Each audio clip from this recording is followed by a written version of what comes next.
الخير، عاملين ايه؟ يا رب تكونوا بخير. النهارده فيديو جديد. النهارده الحد، وانا بقول لكم مساء الخير عشان الظهر قدم خلاص. انا لسه مصليه حالا وقلت ابدا معاكم فيديو. النهارده انا صحيت بدري جدا جدا عشان النهارده الحد واول ايام الاسبوع، فالبيت كان متبهدل جدا بجد، وانا بحب ابدا الاسبوع ببيت نظيف.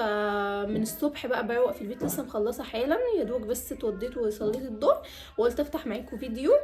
وبصراحه تعبت قوي قوي قوي في ترويق البيت لانه كان بقاله فتره ما تروقش، بس انا هندلت الدنيا وخليت كل حاجه تمام. ونتيجه بقى ان انا بروق البيت من الصبح، فانا ما عملتش سكين كير روتين بتاعي. ما هو مش هنعمل كل حاجه يا جماعه، محدش بياخد كل حاجه. المهم فقلت افتح معاكم فيديو نعمل سكين كير سوا، اكلمكم على الحاجات اللي انا بستخدمها. انا اوريدي الفيديو اللي فات وريتكم الحاجات اللي انا بستخدمها، بس هكلمكم عنها بايه، باستفاضه يعني. بس عايزه اوريكم حاجه الاول، يعني حاجه كيوت جدا، دي اكيد حاجه انتوا هتشوفوها النهارده في الفيديو، وهو اسدال لبنتي. هي بنتي عندها سنه ونص، فايه ثواني بس اقلبه. فانا اشتريت لها سدال، يعني يعتبر ده اول رمضان. هي كانت معانا رمضان اللي فات الحمد لله، بس يعني اول رمضان تكون واعيه فيه، فاهمين؟ فايه صوره البيج اللي انا اشتريت منها الاسدال هنا، وهحط لكم كمان صوره الاسدال وهو على موديل بنوته صغننه علشان ايه، تعرفوا الشكل. بصوا ده شكل اول قطعه من الاسدال. الخامه بصراحه يعني صيفي شويه، مش شتوي قوي، ولكن احنا ممكن يعني نلبسه في الشتاء عادي، وايه ونلبس تحته حاجه تقيله يعني. فشايفين خطير. انا اخترت اللون الابيض، انا بحب اللون الابيض، وعشان انا عندي سدال اللي انا طلعت لكم بيه الفيديو اللي فات هو معظمه ابيض، فقلنا ايه نعمل ماتشنج سوا. شايفين؟ ده اول قطعه. تاني قطعه بقى وهو الخمار التحفه ده. انا زي ما قلت لكم هحط لكم صورته هنا على الموديل علشان تشوفوا شكله اكتر يعني. شايفين خط؟ انا ما بستخدمش سكين كير كتير مع ان عندي سكين كير كتير قوي، ولكن يعني انا بحب اسهلها على نفسي وسريعا كده. يعني سكين كير بتاعي سواء الصبح بالليل هما خطوتين 2 أو 3 خطوات وخلاص، يعني مرطب للوش مرطب للعين وللشفايف، بس برطب بس ما بعملش اي حاجه تاني. السيرمز والحاجات دي كلها مركونه، مش قادره احط، ما عنديش طاقه. المهم فانا بستخدم الفتره دي شان كريم. بصوا هو بصراحه تقيل قوي، يعني ينفع في الشتاء، ويعني بالشتاء بالعافيه، انما تستخدموه في الصيف لا، هتبقى صعبه قوي قوي قوي. يعني في الصيف ما حدش يستحمله على بشره، حتى لو بشره جافه، ففي الصيف لا، مش هيبقى كويس معايا. فانا هسيبه للشتاء بس، وممكن اشتري واحد تاني لما الصيف يجي، يعني ممكن ده ارطب بيه ايدي بس. انما ده تقيل جدا جدا جدا. هو حلو. تاني حاجة انا بستخدمه هو مرطب العين، وده انا وريتهولكوا اللي مشافوش فيديو اللي قبل اللي فات، فانا وريتهولكوا كنت بفتحه معاكم لما جالي. وانا بستخدمه وبدأت بالكريم ده مش بالتاني، علشان انا عايزة تفتيح، لانه الهالات خلاص، يعني انا وشي كله بقى هالات بسبب التسنين. ما بننامش ل 24 ساعة. فمحدش قال لي ليه يا جماعة ان التسنين ده صعب، يعني ليه محدش قال لي ان التسنين صعب كده. عامة كريم العين بحطه هنا كمان، يعني عشان الحته دي حساسه حوالين البق كده، فبحطه برده عادي بيدي ترطيب. ودايما الحته دي بتبقى مقشره مش عارفه ليه.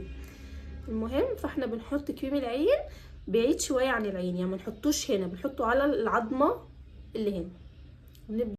بصوا انا عندي درج كامل حاجات للشفايف، بس مرطبات، على ليب جلوسز، على كل حاجه عندي، على سكرابات للشفايف. ما لقيتش في حلاوه ده، يعني ده انا ما لقيتش في حلاوته. خطير خطير خطير. هو ممكن يكون غالي شويه، يعني تقريبا معدي ال 100 جنيه، بس خطير. ده شكله كده من جوه ما لقيتش احسن منه. ريحه، بيدي لون خطير. بس احنا كده خلصنا، يعني احنا كده خلصنا السكين كير روتين بتاع البشره. يعني الامهات هيكونوا حاسين بيه، يعني ده انت لو لقيتي دقيقه تعملي كده في اليوم الصبح من الزن والعياط يبقى تمام قوي. سكين كير ده ولا مش سكين كير يا متعلمين يا بتوع المدارس؟ شايفين؟ تحفه. احنا كده تمام. مخلصه كل اللي ورايا. اقعد واتهدى واسكت؟ نو. افرك في اي حاجه، ادور على اي حاجه افرك فيها. مش عارفه اعمل ايس كوفي ولا اعمل نسكافيه، مش عارفه، بس انا حاسه ان انا بردانه فعايزه نسكافيه سخن. فتعالوا نعمل نسكافيه. لو تعرفوا انا بحتار قد ايه عندي لما اختار المج اللي انا هشرب فيه، مش عارفه يعني. انا حاسه ان انا في ايه، الموضوع بياخد وقت كبير قوي. طبعا شايفاكوا يا اللي بتسالوا تقول لي ايمان الغدا فين. مش هعمل غدا، يعني مش هنضف واعمل غدا، مفيش غدا النهارده. مفيش غدا النهارده. انا عندي رنجة، ويعني ده يعتبر غدا، انتي ما بتعمليش فيه اي حاجه، هو رز جنبه وخلاص وسلطه. فالنهارده مفيش غدا يا جماعه. الفتره دي ما بقتش بحب السكر، يعني بقيت احب اشرب المشروبات قليل قوي سكر. فانا حطيت حوالي معلقه ونص سكر، حطيت معلقه نسكافيه، هكتر نسكافيه عشان انا عندي صداع. ماشي. كنت قلت لكم على المضرب ده قبل كده يا جماعه، اللي مش عنده يجيبه، تحفه تحفه تحفه. وانا هتلاقوني انا بحب حاجه بقول عليها تحفه تحفه تحفه. فبصراحه خطير، بيتشحن. انا شحنته مره واحده بس من ساعه ما جبته، بيعمل فوم من النسكافيه، واوريكم دلوقتي. هنا بقى كنت قفلت معاكم صوت الفيديو، كنت بتكلم معاكم هنا، ولكن قفلت صوت الفيديو علشان بنتي كانت بتعيط جامد قوي قوي، فكان صداع بصراحه في الفيديو. ضربت النسكافيه زي ما انتم شايفين المضرب عمل فوم كويس ازاي. هو بيعمل فوم اكتر من كده، ولكن علشان اليوم ده انا كنت حاطه سكر قليل قوي، والسكر هو اللي بيعمل فوم، فاهمين؟ يعني كل ما بتزودوا كميه السكر كل ما بيبقى الفوم اكتر. ملهاش علاقه بالنسكافيه، ليها علاقه بالسكر اكتر.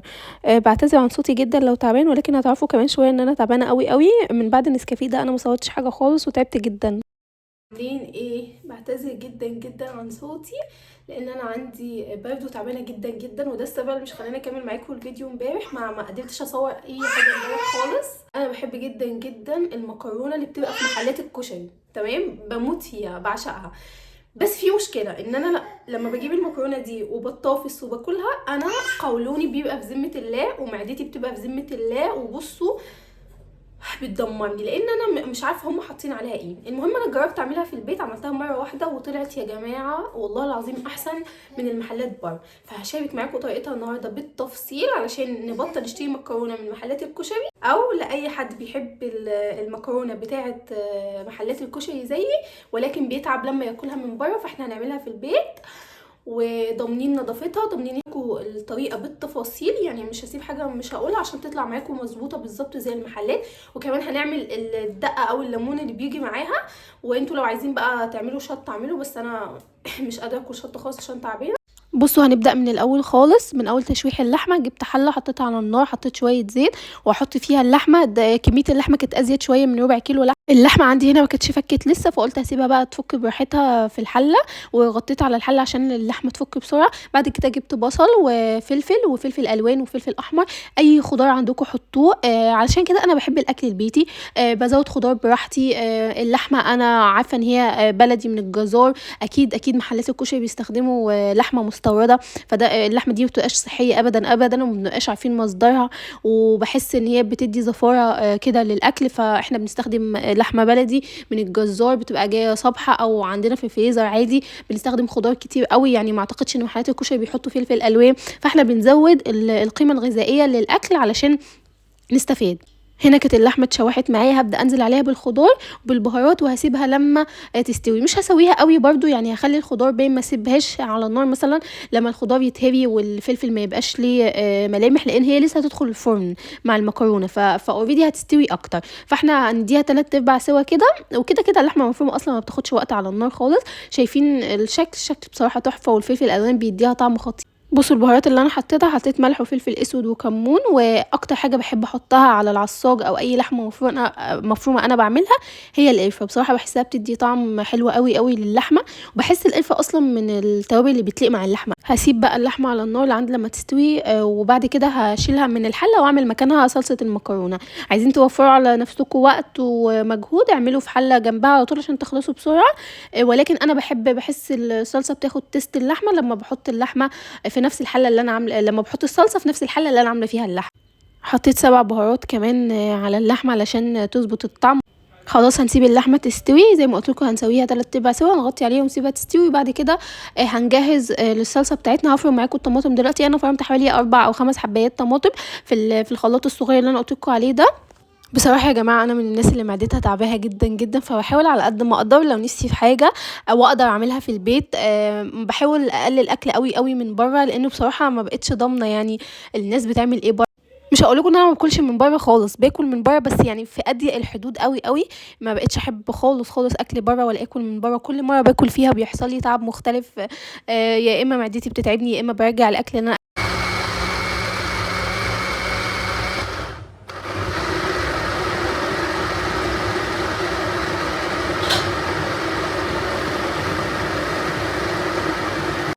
الاحسن والاضمن ان احنا نعمل اكلنا في بيتنا بايدينا، عارفين حاطين فيه ايه، نزود خضار براحتنا، نعمل لحمه كويسه، عارفين مصدر اللحمه جايبينها منين كده. طبعا انتوا عارفين ان احنا لما بنشتري المكرونه من بره بيبقوا حاطينها في طواجن، بيسووها في طواجن، فانا عملته في طاجن النهارده عشان يبقى عملته بالظبط الطريقه بالظبط، عشان كمان اخد التست او الطعم اللي بيديه الفخار للاكل. عملت طاجن كبير وطاجن صغير. جبت بقى الطواجن زي ما انتم شايفين، بدات اوزع فيها اللحمه من تحت، يعني احط طبقه لحمه وبعد كده طبقه المكرونه وبعد كده الصلصه فوقها، ومش هقلب، يعني المكرونه دي ما بتتقلبش علشان تفضل اللحمه عامله طبقه تحت ما تتوهش مع المكرونه والصلصه. هنا بقى هبدا اعمل الصلصه بعد ما شلت اللحمه، حطيت الثوم وبعد كده فضيت الطماطم وهسيبها لما تتسبك خالص واحط عليها بهارات.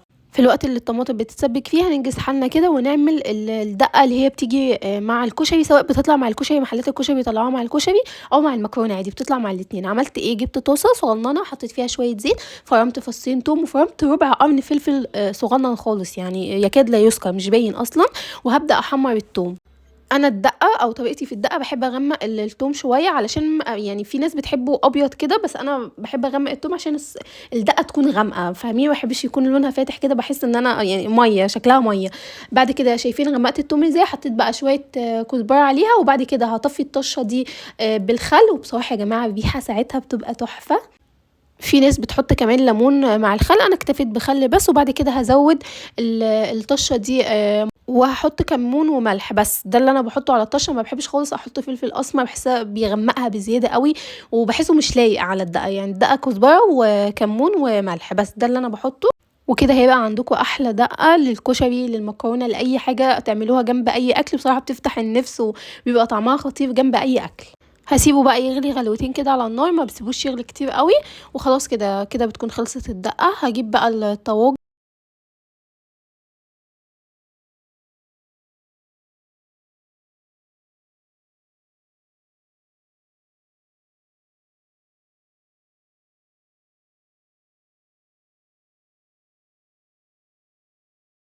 هحط بقى الصلصة على المكرونة، وانا يعني بحط الصلصة وبعد كده بزود شوية مية سخنين كده عليهم، علشان بحس ان الصلصة مش كفاية قوي ان هي تسوي المكرونة، فبزود شوية مية وهغطيهم بورق سلوفين وهيدخلوا الفرن. هياخدوا حوالي من نص ساعة لساعة الا ربع، مش اكتر من كده. المكرونة على فكرة يعني انا حطاها مش مسلوقة، فبتهيألكم ان هي هتاخد وقت، لا ما تاخدش وقت خالص في السوا، عشان احنا مزودين شوية مية. بعد كده هحط ورق السلوفين زي ما قلت لكم، بس هحاول اظبط ورق السلوفان كده عليهم بالظبط، واخليه محكم الغلق عليهم علشان البخار ما يطلعش، والبخار يسوي المكرونه. ده الطاجن الكبير حطيت عليه سلوفان، هجيب برضو الطاجن الصغير هعمل فيه نفس الكلام، احط عليه سلوفان واقفله كويس قوي قوي. اهم حاجه يا جماعه التقفيل علشان تستوي معاكم بسرعه وما تاخدش وقت معاكم، وعلى الفرن على طول. شفتوا اسهل من كده مكرونه؟ مش عايزه اقول لكم انا اتهنت ازاي اول ما عملت الغداء، يعني اتهنت من بنتي اهانه، كانت ماسكه فيا جامد قوي، والحمد لله ان انا عرفت اصور لكم الوصفه. يعني المهم هشرب دلوقتي حاجه سخنه لان زوري خلاص مش حاسه بيه تقريبا يا جماعه. في دور برده منتشر جامد قوي قوي، فخدوا بالكم على اولادكم على نفسكم. طبعا حيره كل يوم. هشرب في مج ايه؟ بما اني لابسه موف فليه ما نشربش في مج؟ هشرب في المج، ثواني، هشرب في المج التحفه ده، بما اني لابسه موف ونعمل ماتشنج انا والمج.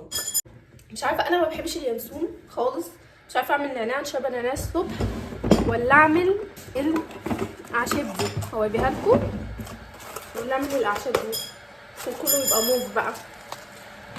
كنت وريتكم الاعشاب دي قبل كده، هي حاجه سخنه وبالمره تهديني من اللي حصل فيا وانا بعمل الغدا، يعني من اللي بنتي عملته فيا. ده شكلها، دي من رويا اسمها كارب، ولا بتعمل اي حاجه يعني، ولا بتهدي ولا بتعمل اي حاجه، اهو كلام وخلاص. خلاص هصب الاعشاب.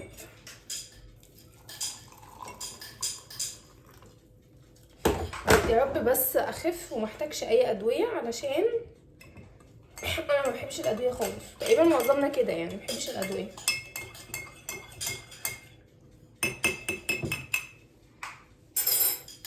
هروح اشرب الاعشاب دي، والمكرونه اوريدي في الفرن خلاص، استناها لما تستوي وبعدين هوريكم شكلها وهنتغدى، وتقريبا كده يومي خلص، يعني مش حاسه ان انا هقدر اعمل حاجه تانية. بعرف اشربها سخنه، بنتي تسيبني اشربها سخنه، يعني ما اشربهاش بارده. انا من ساعه ما بقى عندي طفله وانا عمري ما شربت اي حاجه سخنه.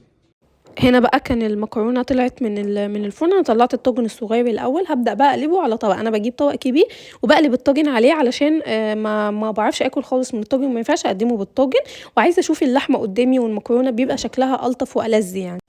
انا بسجل لكم الفيديو بعد ما اتغديت. بصراحه يا جماعه كان طعمها خطير وزي اللي بنشتريها بالظبط، وانضف كمان واحلى، وطعمها يعني احلى من اللي بنشتريها من بره. شايفين شكلها خطير ازاي؟ بس كده خلص فيديو النهارده. متنسوش تقولوا لي رايكم فيه تحت في الكومنتس. اشوفكم في فيديو جديد ان شاء الله على خير. باي باي.